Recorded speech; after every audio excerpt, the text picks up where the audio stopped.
Olá pessoal, nesse vídeo nós vamos dar uma olhada agora na evolução do sistema de manutenção, acompanhando a evolução dos processos produtivos e os tipos de manutenção, a sua classificação, suas características, como elas funcionam dentro desse sistema.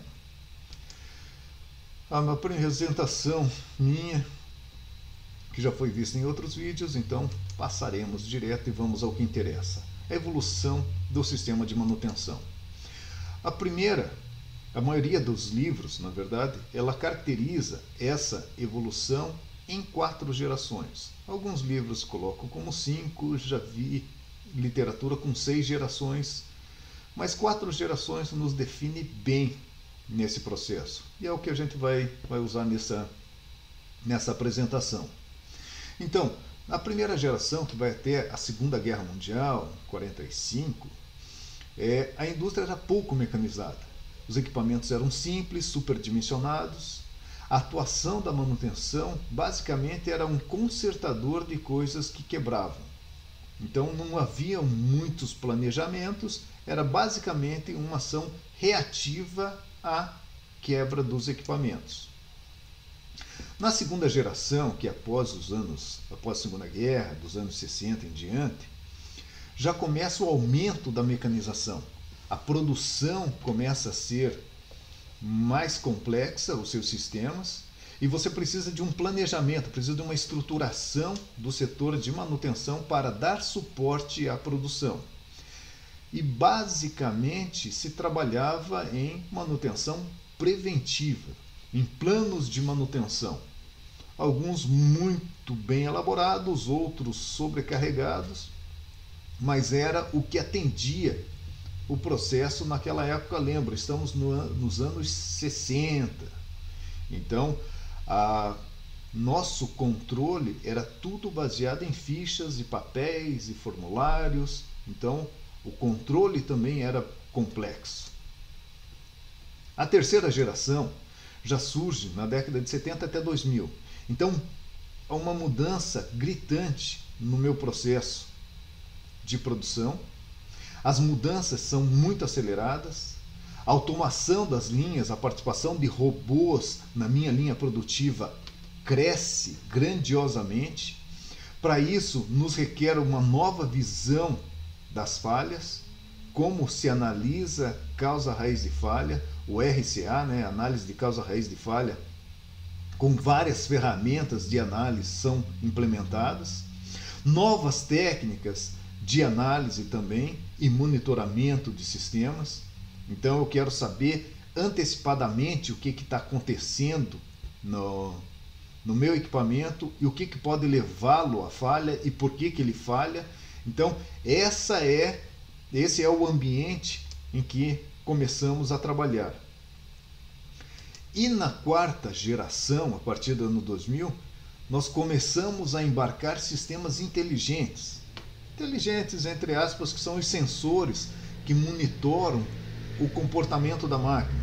A tecnologia de informação, como que eu trabalho com esses bancos de dados e as informações que nos chegam em relação à coleta de dados do processo de produção. Seja pressão, temperatura, vibração, o que isso nos impacta.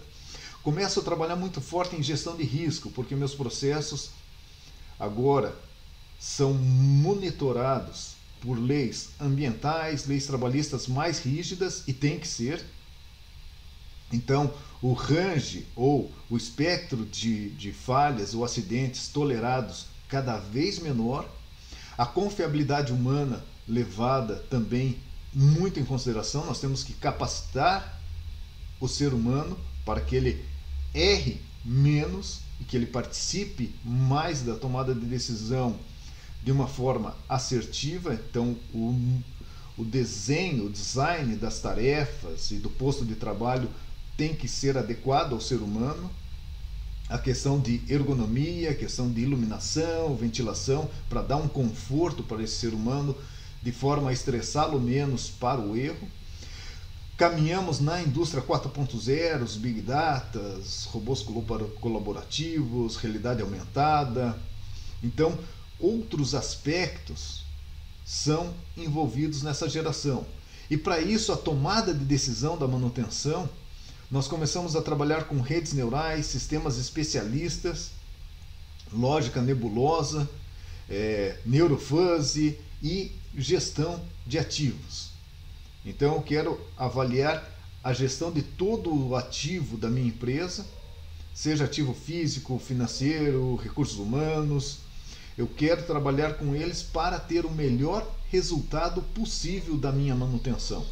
Então a complexidade dessas decisões vai aumentando, são mais aspectos levados em conta e necessidade de um aporte informatizado.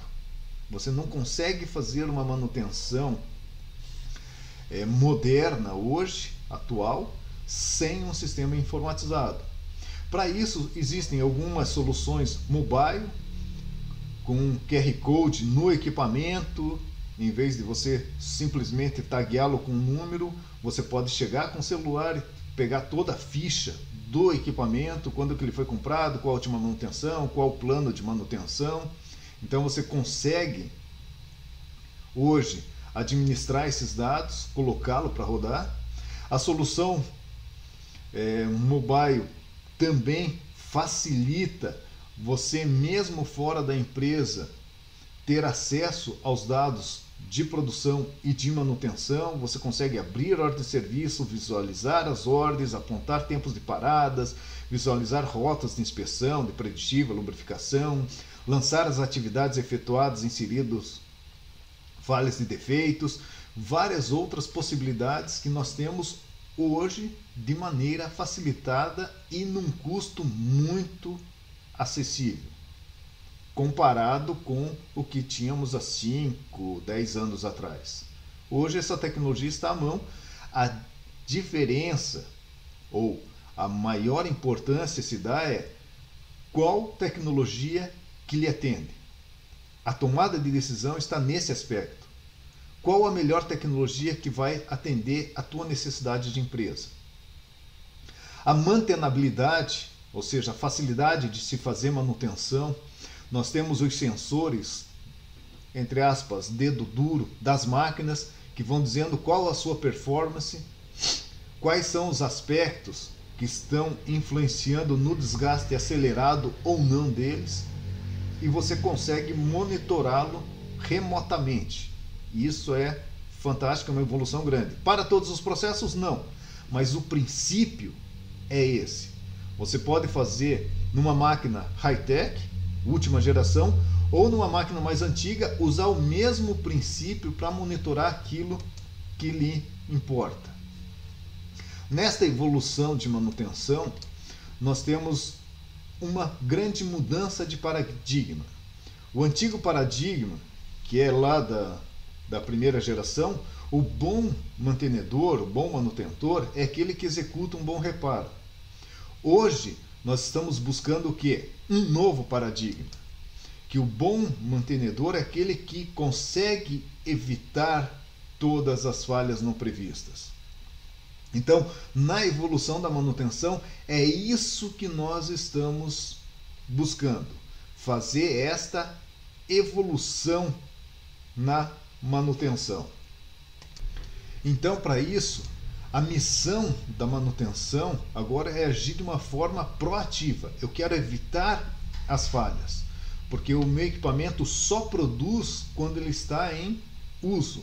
Se ele está parado para reparo, eu não estou produzindo. Então aquela percepção que se tinha antigamente, esse cara de manutenção está recebendo o salário digno dele, por quê? Porque ele está no meio da máquina, se arrastando lá e fazendo os consertos dos equipamentos. Mas se ele está fazendo esse conserto na máquina, quer dizer que a máquina está parada. E se a máquina está parada, ela não está produzindo, o teu custo de produção está aumentando, porque você está deixando aquele equipamento indisponível para a produção. Agora, no novo paradigma, não. O sujeito de manutenção, o mantenedor, ele está monitorando a máquina para deixá-la sempre em condições de operação e produção. Com isso, a lucratividade ou a produtividade aumenta. Com isso, os custos de manutenção diminuem. Mas para chegar a esse nível, você tem que entender o que você está monitorando e como você está programando essa tua manutenção. A missão da manutenção, então, é garantir essa disponibilidade da função dos equipamentos. E essa disponibilidade tem que ser acompanhada da confiabilidade, segurança, preservação do meio ambiente e tudo isso a custos adequados. Você não pode também fazer isso num custo que é proibitivo para o processo. E nesse sinal, o papel da manutenção, que é desse livrinho aqui, Manutenção Orientada para os Resultados, do Nassif Dorigo, recomendo a leitura, é um livro muito bom. Ele trabalha na seguinte ótica: qual o papel da manutenção? O papel da manutenção não é fazer manutenção. What? O papel da manutenção não é fazer manutenção. E o papel da manutenção não é reduzir custo. A primeira vez que eu li, meio desapercebido, fiquei indignado. Como que o papel da manutenção não é fazer manutenção? E daí ele explica na sequência: o papel da manutenção é garantir disponibilidade. É justamente o que eu havia comentado antes. Você não ganha dinheiro, não gera lucro para a empresa fazendo a manutenção. Você gera garantindo disponibilidade para a produção. Eu não quero reduzir custo. Reduzir custo é comprar material de baixa qualidade, mais barato. Contratar mão de obra de baixa qualidade, mais barato. Estou reduzindo o custo. Só que os meus resultados vão ser ruins. Eu quero produzir resultados. Então, comprar equipamentos sobressalentes de qualidade vai garantir uma maior disponibilidade do meu equipamento. E isso vai me produzir resultado. Então, não adianta só reduzir custos sem ter uma visão dentro do que se espera de resultados do processo de manutenção. E a melhor resposta é uma boa disponibilidade. Então, na evolução da manutenção é justamente sair desse conceito de manutenção por si só. A manutenção não é atividade fim da empresa, a manutenção é atividade meio para garantir disponibilidade. E nós temos que trabalhar isso de uma maneira onde os custos produtivos meus não sejam proibitivos e eu consiga fazer isso com uma maior qualidade e com maior segurança. No próximo vídeo nós vamos ver os tipos de manutenção, como que elas são classificadas, para saber como selecionar a melhor estratégia de manutenção para a sua empresa. Até lá, pessoal!